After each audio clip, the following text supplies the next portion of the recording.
Hello mga kasisi, for this video at ito'y samahan nyo kami pumunta ng SM. So ayan na nga, dahil request ni Colette, yan, pumunta kami ng SM kasi may bibilin siya dyan. So ayan, nagtingin-tingin muna kami.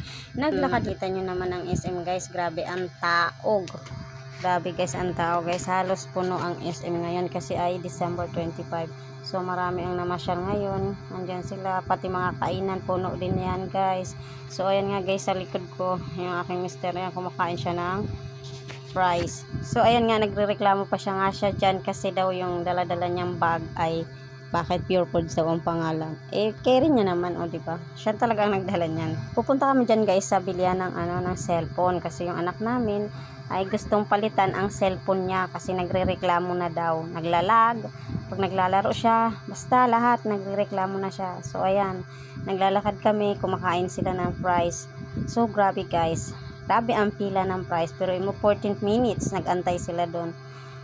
Ayan, yan, di sila nakatiis, kumakain sila habang naglalakad. So ayan nga guys, may malawak talaga tong SM kasi pinalakihan na nila yung SM guys.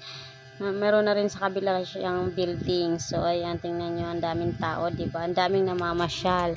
So ayan, marami ang mapera, char. So ayan, o diba? So dito na nga kami guys sa Quantum guys, yan sa palaruan. So ayan, pinakita ko yung kinakain namin. Paiskalis kalahati na nga yan kasi habang naglalakad kami, kumakain kami niyan. So ayan nga yung palaruan guys, grabe punong-puno talaga. So ayan ginawa namin. Ayan guys, oh ayan diba?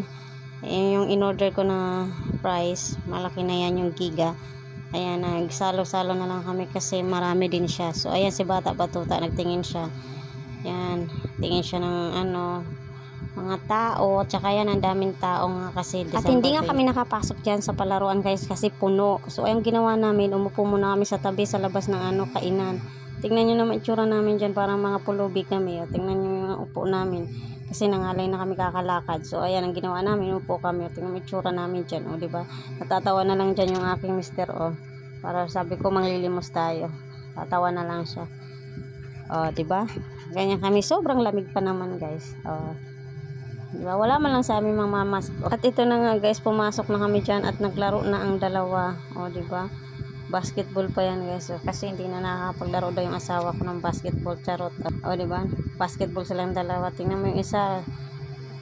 Nag-ano din siya guys. So nagka-try talaga siya guys na makashoot din siya. O diba?